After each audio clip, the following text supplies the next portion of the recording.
sa Papa Dudut Stories, ikaw ay hindi nag-iisa.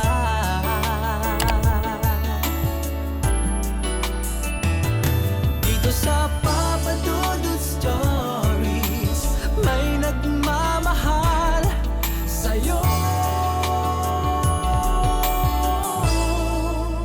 Papa Dudut Stories, Papa Dudut Stories. Dear Papa Dudut, sa lahat po ng mga nakatutok ngayon, huwag pong kalimutan mag-like, mag-share at mag-subscribe. Maraming salamat po sa inyong lahat.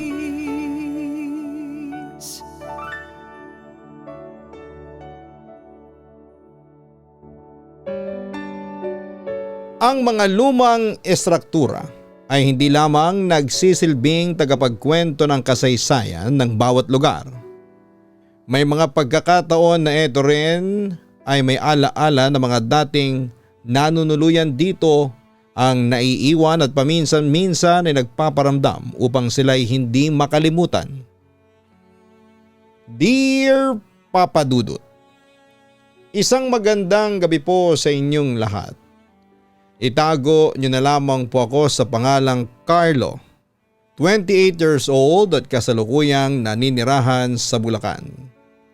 Sa kasalukuyan po ay nagtatrabaho ako sa isang pribadong kumpanya bilang office staff. Mahilig pong makinig ang aking mga kasamahan dito sa inyong programa at inihikayat din nila ako na ibahagi ang isang pangyayari sa aking buhay noong aking kabataan. Sa totoo lang po ay nag-aalangan din akong magbahagi kasi hindi naman ako magaling magkwento. Pero dahil sa pangungulit nila ay naisipan ko na wala namang mawawala sa akin sa pagbabahagi ko nito. Pagpasensyahan nyo na lamang po ang aking paraan ng pagkikwento. Noong bata pa ako, mga nasa 10 taon siguro ang edad ko.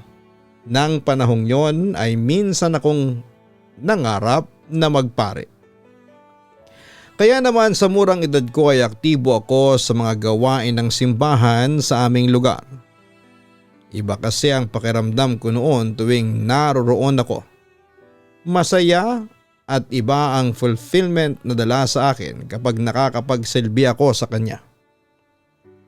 Tuwang-tuwa sa akin noon ang mga madre at pare sa simbahang yon dahil devoted daw ako sa lahat ng mga pinapagawa sa akin. Madalas pa nga nila akong biruin na baka daw ako na ang susunod na maging kura paroko ng aming simbahan paglaki ko, na tinatawanan ko lang naman madalas. Pero ako naman syempre dahil bata pa ay mas lalong ginaganahan sa bawat task na ibinibigay sa akin. Pati yata sa isipan ng aking mga magulang ay nakatatak na magiging pare ako paglaki ko. Kahit pa nga, may mga pagkakataong inaasar na ako ng mga kaidarang kong bata, ay hindi ko rin po ito iniinda. Para sa akin ay wala akong pakialam kahit layuan nila ako dahil sa isipan ko ay hindi ako ilalayo sa kanila ng Panginoon kung alam niyang makabubuti sila sa akin. Ang simbahan na aking laging pinupuntahan noon ay may kalumaan na. Pero kahit na ganoon ay maganda pa rin po ito at marami pa din ang bumibisita dito. Yun nga lang sa mga ganitong lumang istruktura ay hindi maiiwasan na may mga kwentong kakalat tungkol sa kung ano-anong kababalaghan. Isa na nga dito ay ang kwento ng isang madre na madalas daw magpakita tuwing gabi. May ilang mga taga roon daw na kapag napapadaan sa lugar na yon ang nakakita na talaga dito. Tahimik lang daw itong nakatayo sa may malapit sa pintuan at susundan ka ng tingin. Medyo kakaiba pa nga daw ang itsura ng pagkakabaling ng leeg nito sa tuwing sumusunod ng tingin sa kanila. Ako naman dahil nga malakas ang paniniwala ko sa Panginoon ay hindi ito pinagtutuunan ng pansin. Nagsisilbi itong bahay ng Diyos kaya naman parang napaka-imposible na may mga kaluluwa na maninirahan dito. Nasa isip ko pa nga noon na baka ang nakikita nilang madre ay isa lamang sa mga taga-simbahan at nagmamatyag lamang. Ganito ang aking pag-aakala. Hanggang sa maranasan ko ang isa sa mga karanasan na kanilang tinutukoy. Kasalukuyan akong patungo noon sa aming lugar, pahingahan sa simbahan. Bago makarating dito ay madadaanan ko ang isang maliit na palaruan na nagsisilbing tambayan ng mga kabataang nagsisimba doon. Located ang naturang palaruan sa may malapit sa hardin, kaya naman naiengganyo ang mga bata na maglaro doon at magtingin-tingin sa mga bulaklak na nakatanim dito. Wala pang misa ng panahong yon kaya naman naisipan kong magpahinga muna bago ang susunod na schedule nito. Habang patungo ako doon ay napukaw ng isang batang lalaki na kasing idarang ko lang din ata na nagsuswing ang aking pinsan. Tahimik lamang ito habang nagduduyan doon at tila malalim ang iniisip. Dala ng aking kuryosidad ay hindi ko na napigilan ng aking sarili na lapitan ito upang tanungin kung bakit ito naroroon at nasaan ang magulang nito. Wala naman kasi akong nakikitang maaaring kasama ng batang nasa swing. Nang makalapit na ako sa kanya ay tila hindi ako nito napansin at patuloy lamang sa kanyang ginagawa kaya naman umupo ako sa katabi nitong swing at sinabayan ko siya. Dito ko na rin siya sinimulang kausapin. Nang tanungin ko siya kung bakit nandun siya, ay sinabi lamang nito na gustong gusto daw kasi niya ang lugar na yon. Tahimik at payapa sa pakiramdam. Wala daw gulo. Tinawanan ko naman siya at sinabing parehas pala kami ng nararamdaman kapag nandoon. Biniro ko pa ito na tumakas lang ba siya sa kanila para pumunta doon dahil hindi ko matanaw kung nasaan ang kanyang mga magulang. Malungkot lamang itong sumagot sa akin na iniwan daw siya ng kanyang mga magulang at lumipat na sa ibang lugar. Nagtataka naman ako sa sinagot nito sa akin. Napaisip ako sa kanyang mga tinuran na salita dahil bakit naman iiwanan ng isang magulang ang kanilang anak sa ganong lugar. Wala namang ampunan dito at tanging simbahan lamang.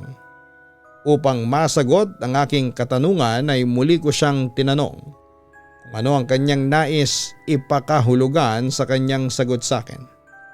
Hindi ito sumagot at tahimik lamang muling nag-swing. Magtatanong pa sana ako ngunit bigla naman akong tinawag ni Father. Halatang pagtataka sa mga mukha nito habang tinitignan ang katabi kong swing. Marahil ay nagtataka din ito kung bakit may batang naligaw doon ng ganong oras. Sinenyasan ako ni Father na lumapit sa kanya. Nagpaalam naman ako sa katabi kong bata na siyang lalong nagpakunot sa noo ni Father. Pagkalapit ko sa kanya ay agad niya akong tinanong kung sino raw ba ang kausap ko. Sinagot ko naman siya na yung batang nagsuswing sa tabi ko dahil tinatanong ko siya kung bakit naroroon siya kahit na hindi pa naman umpisa ng misa. Inawakan ni Father ang magkabilang balikat ko sabay tanong na sinong bata ang tinutukoy mo? Mag-isa ka lang na nakaupo sa swing. Nanlaki na naman ang mata ko sa gulat sa tanong na yon ni Father at natataranta ko pa ngang ituturo sana ang bata. Ngunit paglingon ko ay wala na ito sa kanyang pwesto.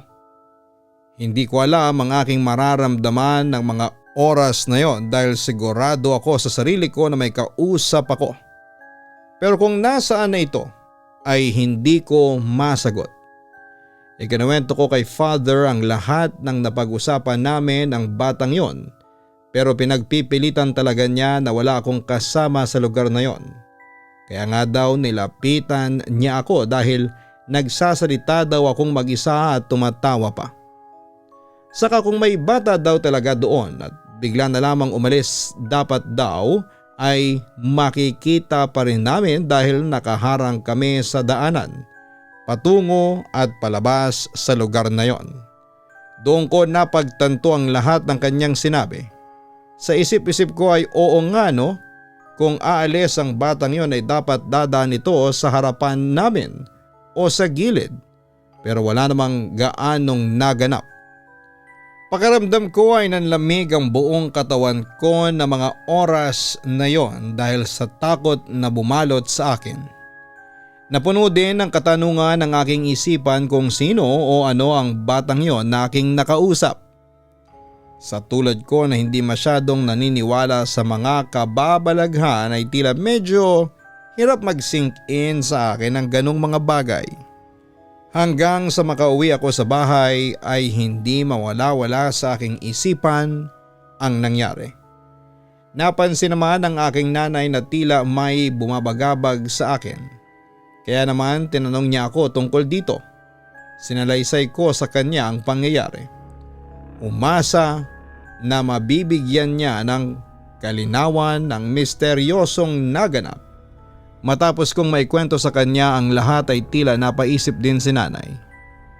Pero maya-maya ay tumingin siya sa akin at nagbahagi ng mga naririnig niyang usap-usapan sa may simbahan.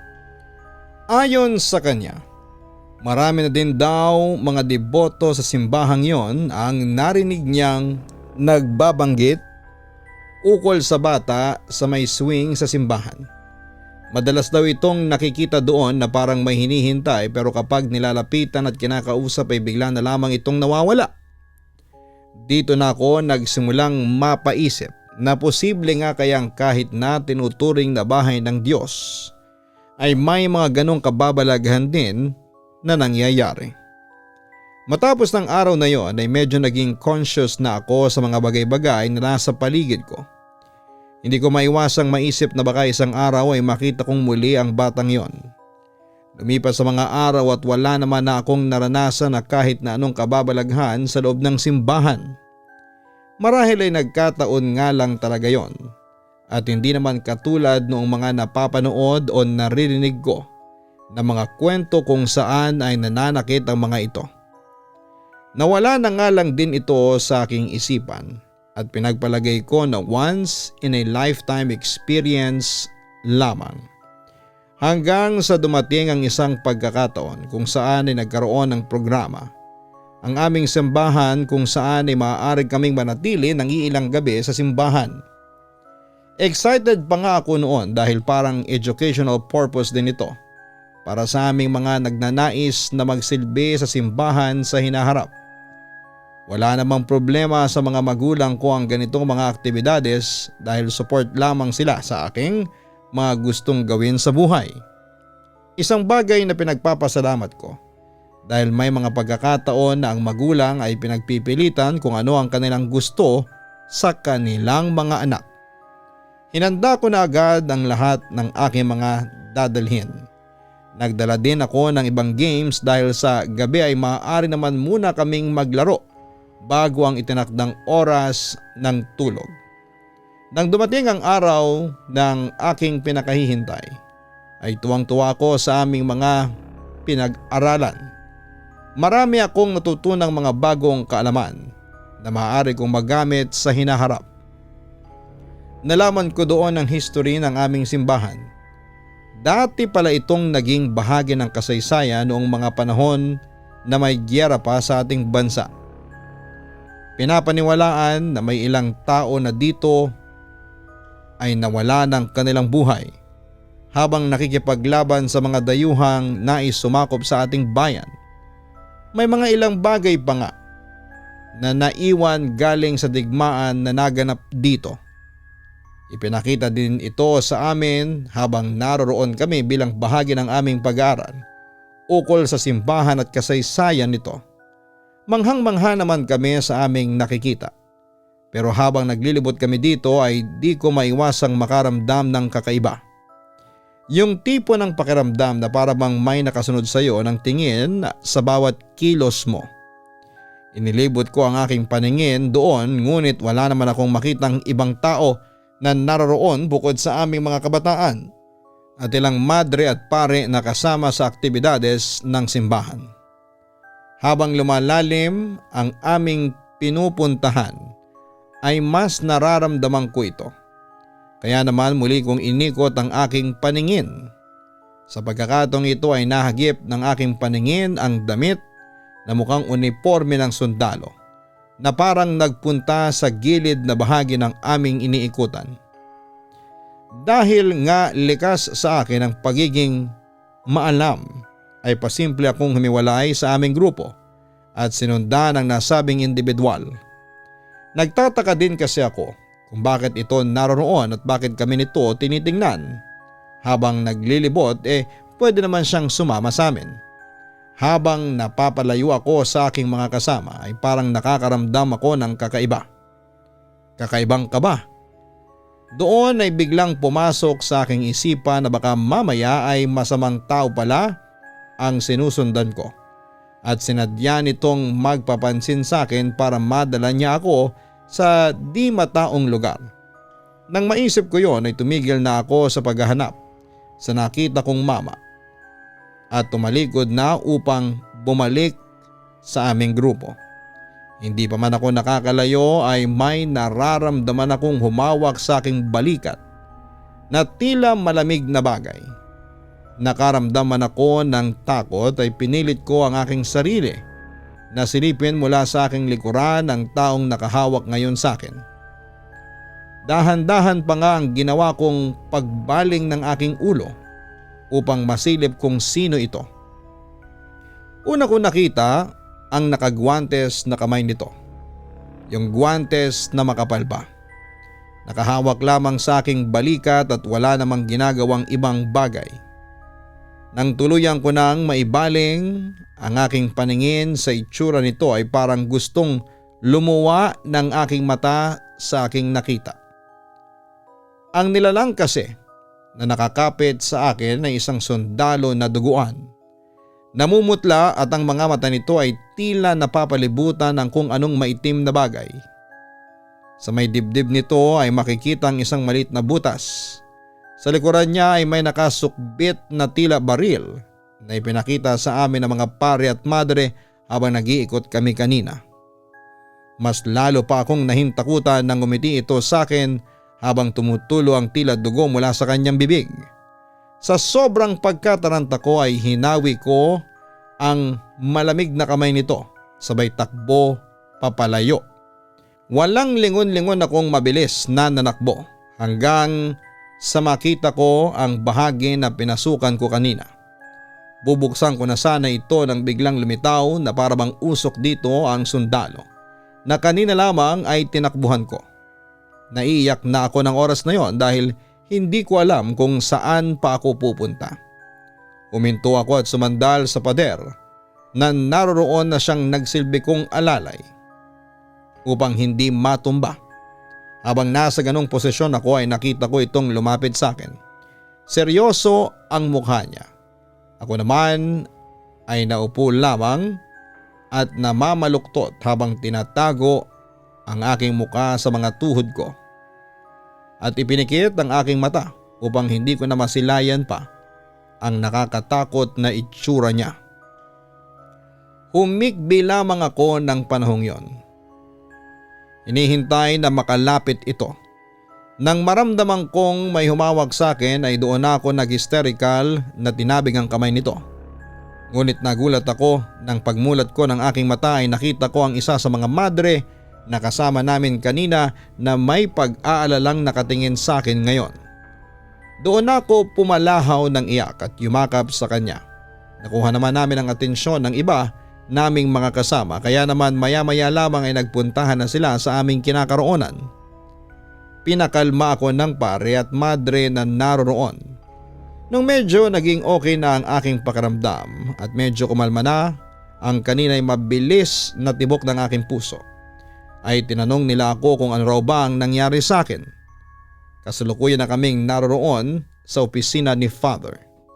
Nagtaka daw sila kung bakit bigla akong nawala sa aming pila kaya naman nagpa siya si sister na hanapin ako. Narinig daw niya na may parang may tumatakbo doon sa isa sa mga kwarto kaya naman pumunta siya sa gawing yon upang tingnan kung sino ang naroroon. Doon ay naabutan nga niya ako sa aking kalagayan. Ikinuwento ko naman sa kanila ang lahat ng aking nakita at naranasan. Nagkatingin na naman sila bago may inilabas na isang larawan kung saan ay makikita ang ilang mga sundalo. Pinatingin nila ito sa akin at doon nga ay nakita ko na isa sa mga ito ay ang sundalong kanina lamang ay humahabol sa akin. Tinuro ko ito kina Father at sinabing eto ang taong nakita kong humahabol sa akin. Base sa larawan ay matagal nang kinuhanan ng larawang yon at mukhang makaluma na ang itsura. Ayon sa kanila, ilan lamang daw yon sa mga bagay na tinatago nila. Dati daw nakadisplay ang naturang larawan ngunit dahil may ilang mga bisita ang nagsasabing pakiramdam daw nila ay sinusundan sila ng tingin ng mga nasa litrato na yon ay tinabi nila ito at tinanggal sa pagkakadisplay. Ang mga sundalo daw na naroon ay mga hinihinalang ilan lamang sa mga nakipaglaban noong digmaan. Mahirap mang paniwalaan pero mukhang ang nakita ko ay ang multo ng nakaraang sundalo na ito. Dahil imposible naman na parehas pa rin ang itsura nito nang makita ko siya at ang nasa larawan. Isa pa ay duguan siya nang magpakita sa akin at sa tingin ko ay isa siya sa mga sundalong nasawi habang nakikipaglaban sa mga banyaga noon. Hindi ako makapagsalita ng mga oras na yon. Tanging katahimikan ang bumalot sa amin habang naroon kami sa loob ng opisina. Marahil maging sila ay hindi din makapaniwala sa aking mga nakita. Pero kilala nila ako na hindi nagsisinungaling. Kaya naman alam kong napapaisip na rin sila sa mga kababalaghang bumabalot sa lugar na aming kinakalagyan. Tinanong din nila ako kung gusto ko pa rin daw bang manatili pa para sa iba pang mga aktibidades. Marahil ay iniisip nila na baka nagbago na ang aking isipan dahil sa mga nangyari. Sinagot ko naman sila na mananatili pa rin ako hanggang sa matapos ang mga programang inihanda nila para sa amin.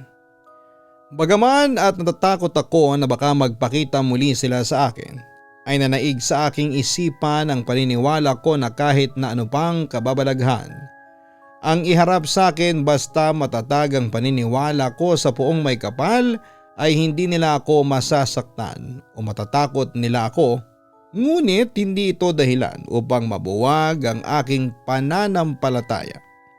Kaya naman mas ginusto kong tapusin ang lahat ng mga gagawin upang patunayan din ito sa mga nilalang na nagpapakita sa simbahan namin. Pagkalabas ko ng opisina ni Father ay nakaabang din ang ibang mga kasama namin at tinanong ako tungkol sa aking naging kalagayan. Sinabi ko na lamang na medyo sumama lang ang pakiramdam ko at ayokong takutin ang aking mga kasamahan kaya naman pinagpasyahan kong ilihim sa kanila ang mga naging pangyayari sa akin. Nagpatuloy naman ang iba pang mga aktibidades sa mga sumunod pang oras hanggang sa matapos namin ang mga nakatakdang gawain. Nang dumating na ang hapon ay sabay-sabay kaming lahat na naghanda ng aming makakain. Nawala naman na sa akin ang takot na nararamdaman ko dahil nalibang na din ako sa aming ginagawa. Nag-bonfire pa kami noong medyo pagabi na at napuno ng tawanan at kwentuhan ang aming kapaligiran. Nang dumating ang gabi ay naglaro naman muna kami ng mga board games.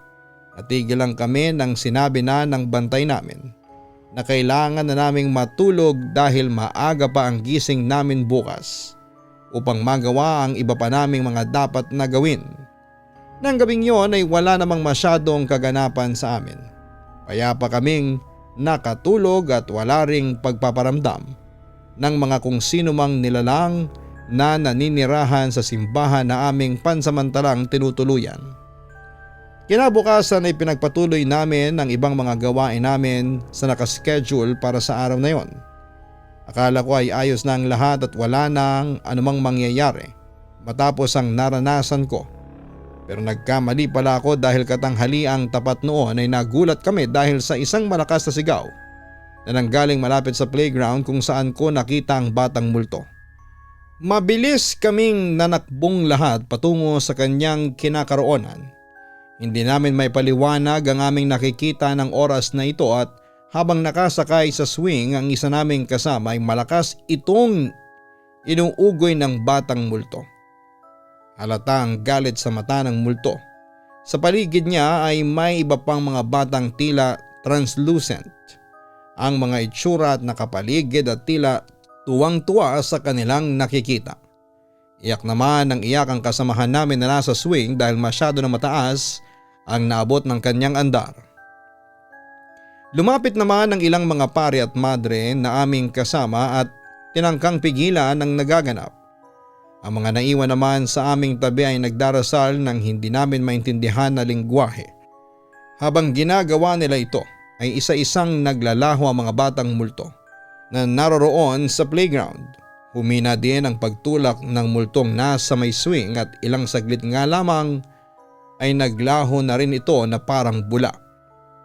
Agad na kinuha ng mga madre at pare ang aming kasamahan na ngayon ay sobrang nanginginig dahil sa takot. Ang iba naming kasamahan ay tahimik lamang marahil ay nag-iisip kung ano ang kanilang nasaksihan ng araw na yon. Nagtataka naman ako dahil noong makita ko ang multong yon ay hindi naman niya ako sinaktan. Kaya bakit parang galit ito sa aming kasamahan nang maabutan namin sila. Dahil dito ay hindi ko na maiwasan na lapitan siya at tanungin kung ano ang nangyari bago ang nakakatakot na tagpo na aming naabutan. Dito ay sinabi niya na tahimik lamang siyang nagsuswing doon nang bigla na lamang lumitaw ang batang multo sa kanyang tabi. Nung una ay akala niya ay ordinaryong bata lamang ito. Nakatulad namin kaya naman biniro namin ito. Nang tanungin ko kung ano ang biro ang sinabi niya ay sumagot ito na inasar niya ang itsura nito dahil nakasuot lamang ito ng sirasirang damit. Bukod pa doon ay payat din ito at maputla kaya naman sinabihan niya itong lampa kaya walang kalaro. Doon daw ito nagsimulang magalit. Dahil nga natuwa siyang naasar niya ang bata ay sinabihan din daw niya ang batang yon na iniwanan siya ng magulang niya sa simbahan at hindi na siya babalikan pa nito. Doon na raw tila napatid ang pisi ng bata at malakas nitong tinulak ang swing na sinasakyan niya. Napapailing naman ang mga madre at pare na pinagalitan ng aming kasamahan. Hindi daw siya dapat nagsasalita ng ganong mga bagay kahit na kanino dahil hindi nito alam ang maaaring kahinatnan ng mga salitang aming binibitawan. Marami daw kwento ang bawat tao na hindi namin alam kaya huwag daw itong gawing biro. Pagkatapos ng pangyayaring yon ay nagyayang magsiuwian ang ibang mga kasamahan namin. Iilan na lamang kaming natira doon na piniling magstay para sa huling gabi. Tahimik lamang naming ginawa ang aming mga gawain at nabalot ng katahimikan ang kahapon lamang ay masayang simbahan. Nang dumating ang gabi ay hindi na kami nag-bonfire tulad ng nasa plano. Masyadong nabigla ang bawat isa sa amin kaya naman maaga kaming nagsipuntahan sa aming tulugan. Para hindi kami masyadong mag-isip ng kung ano-ano ay naglaro muna kami ng mga natitira kong kasamahan. Kahit paano naman inabawasan ang mabigat naming pakiramdam. Hanggang alas 8 ng gabi ay ganun lamang ang aming ginagawa bago kami natulog. Nahihimbing na ako noon nang maramdaman ko na kinakalabit ako ng aking katabi. Kailangan daw niyang magpunta sa palikuran dahil tinatawag siya ng kalikasan. Ayaw daw kasi niyang pumuntang mag-isa dahil sa mga nangyari kanina. Naintindihan ko naman ang nararamdaman niya kaya naman kahit sobrang antok pa ako ay sinamahan ko na siya. Nagdala lamang kami ng kandila bilang ilaw dahil madilim na ng ganong oras. Ang palikuran doon ay malapit sa may pinagbimisahan. Nasa labas lamang ito upang madali lamang makapunta ang sinumang mga deboto na nais gumamit. Tahimik kaming naglakad at para mas mabilis ay binuksan na namin ang isa sa mga pintuan sa misahan para naman hindi na kami iikot pa. Pagkadaan namin sa harapan ay napatingin ako saglit sa isa sa mga upuan. Ewan ko ba kung dala lang ng antok pero parang may nakita kong madre na nakaluhod sa isa sa mga upuan doon. Magkasalikop ang mga kamay nito na tila nagdarasal. Sa pag-aakalang isa ito sa aming kasamahang madre na isipan lamang magdasal ng ganong oras ay hindi ko ito pinagtuunan ng pansin at nagpatuloy lamang ako sa paglalakad. Nang makarating na kami sa aming palikuran ay naghintay na lamang ako sa labas. Dala-dala din ng kasama ko ang kandila na nagsisilbi naming ilaw kaya naman naiwanan ako sa labas na walang ilaw. Hihikab-hikab pa ako upang hindi ako makatulog sa aking pwesto. Ay naglakad-lakad na muna ako sa paligid. Nagsipa-sipa din muna ako ng bato bilang pampalibang. Napakatagal naman kasing lumabas ng kasama ko. Sa inis ko sa pagiging mabagal niya ay aksidente kong nasipa malapit sa may pintuang aming binuksan ang bato. Tinakbo ko naman agad ito at akmang pupulutin na nang makita ko ang isang paa na may suot ng sapatos ng madre. Sa takot na mapagalitan ako dahil lumalabas pa kami ay agad akong tumayo upang magpaliwanag sa kanya. Baka kasi nagambala din namin ng kaibigan ko ang kanyang pagdarasal. Madilim ang kinakapwestuhan niya kaya naman hindi ko makita kung sino ito sa mga madreng kasama namin. Humingi naman ako ng pasensya at nagpaliwanag dito kung bakit ako naroroon sa labas. Pagkatapos ng aking pagpapaliwanag ay wala akong narinig na kasagutan dito. Mukhang nagalit nga si sister sa amin dahil mahigpit na patakaran doon na bawal ang lumabas ng alanganing oras. Nakayuko lamang ako at muli sanang hihingi ng paumanhin kay sister. Inangat ko ang aking paningin at magsasalita na sana nang makita ko na ang ulo ni sister ay tila nakabaliko sa hindi mapaliwanag na paraan. Dito na ako nagsimulang kabahan at naaninag ko na rin ang kanyang muka dahil sa liwanag ng buwan na tumatama dito. Ang madre na kaharap ko ay hindi ko na namumukaan at parang hindi ko pa nakita kahit kailan sa aming simbahan. Namumutla ito at ang mga lieg nito ay nakabaling sa kanang bahagi. As in sobrang nakagilid. Alam ko sa sarili ko na hindi normal ang ganong postura. Kaya naman dahan-dahan akong umatras. Nakatingin lang naman ito sa akin na parang nagtatanong kung bakit ako lumalayo sa kanya. Umakbang ito ng paunti-unti papunta sa akin. Ako naman ay patuloy na umaatras. Nang makalabas ito sa pintuan ay doon ko nakitang marka niya sa lieg na para bang may itinali dito.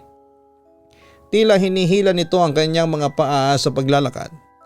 Nang wala na akong maatrasan ay napaupo na lamang ako sa lupa. Hindi ko alam ang gagawin ko at nanalangin na lamang talaga ako ng sobra ng panahon na yon na sana'y matapos na ang aking kasamahan sa kanyang ginagawa at lumabas na ito doon. Narinig siguro ni Lord ang aking panalangin dahil bago pa tuluyang makarating sa akin ang madre ay bumukas na ang pintuan ng palikuran. Kakaapak pa lamang ata ng paa ng aking kasama sa labas ng palikuran ay agad ko na siyang hinila at patakbo kaming pumasok at bumalik sa aming tulugan. Nilingon ko pa sa huling sandali ang madre na aking nakita. Nakatingin lamang ito sa amin habang nasa ganong posisyon pa rin ang kanyang ulo. Hingal na nagtanong ang kasamahan ko kung ano bang problema. Pinaalala pa nito na mapapagalitan kami sigurado kinabukasan dahil hindi namin naisarado ng maayos ang pintuang aming ginamit. Hindi ko naman siya sinagot at nagtalukbong na lamang ako ng kumot at pinilit na matulog. Baka mamaya kasi ay sinundan kami ng madre at doon pa ito manakot. Kahit takot ay nakabalik din naman ako kaagad sa aking pagtulog. Kinabukasan ay napagalitan nga kami ng aking kasamahan dahil sa pag-iwan namin ng bukas sa pintuan. Mabuti na lamang daw at walang nakapasok na mga magnanakaw o masasamang loob doon dahil kung hindi ay mananagot daw talaga kami. Matapos ang pangyayaring yon sa akin ay iniwasan ko na ang pananatili sa simbahan ng alanganing oras dahil nga rin sa insidenteng naganap sa isa naming kasamahan sa may playground ay napagpasyahan na lamang ng simbahan na tanggalin na ito. Habang lumalaki ako ay napanatili pa rin naman ang aking pananalig sa Puong May Kapal. Yan nga lang ay nawala na ang kagustuhan kong maging pare. Paminsan-minsan naman ay nagbobolontaryo pa rin ako sa simbahan namin at sumasali sa mga aktibidades dito. Yun nga lang ay hindi na ganong ka-active tulad ng dati. Hanggang ngayon ay may mga naririnig pa rin akong pagpaparamdam daw ng madre at ng bata doon sa simbahan. Pero sa paglipas ng panahon ay tila naging urban legend na lamang ito sa pandinig ng ibang tao. Pero para sa aming nakaranas ng mga kababalaghang ito ay mananatili ito sa amin bilang karanasang kailanman ay hindi namin makakalimutan. Maraming salamat po Papa Dudut sa inyong pagbibigay oras na basahin ang kwentong ito ng aking buhay, kung ito man po ay maswerteng mapipili upang basahin sa inyong YouTube channel. Hanggang dito na lamang po and more power po sa inyo. Lubos na gumagalang, Carlo. Hindi man natin masasabi na sa paglipas ng panahon ay mawawala na ang mga hindi magagandang alaala ng nakaraan. Mga kaganapan sa isang lugar madalas ay may naiiwan pa rin ditong mga memorya na para sa mga nakaranas nito ay hindi nila malilimutan. At kahit pa nga wala na sila sa mundong ibabaw ay nananatili itong mga bagay na nagsisilbing kanilang koneksyon sa mundong ating ginagalawan. Kaya naman kahit na gaano pa kaluma ang ating mga istrukturang binibisita o pinupuntahan, mahalaga na magpakita tayo ng naaayong respeto para dito. Dahil minsan sa ganitong paraan ay naipapakita natin ang kahalagahang dala nila sa ating kasaysayan. Hanapin ang Kaistorya YouTube channel at pakinggan ang mga horror stories naming ina-upload. Again, ang pangalan po ng channel ay Kaistorya. Ang link po ng channel na yan ay makikita sa homepage ng channel na ito. Ganun din ang Papa Dudut Family YouTube channel. Maraming salamat po sa inyong pagsuporta.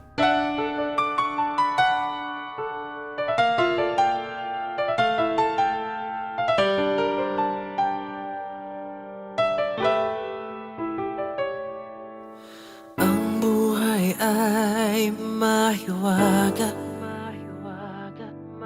laging may lungkot at saya. Sa Papa Dudut Stories, laging may karamay ka.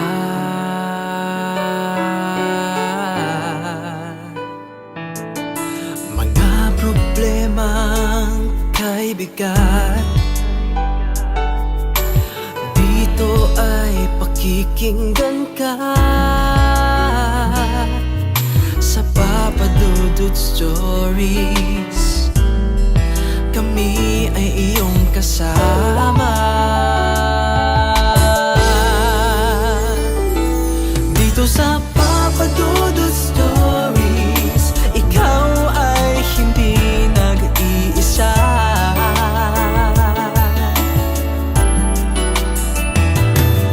Sa Papa Dudut Stories, may nagmamahal sa'yo. Papa Dudut Stories, Papa Dudut Stories.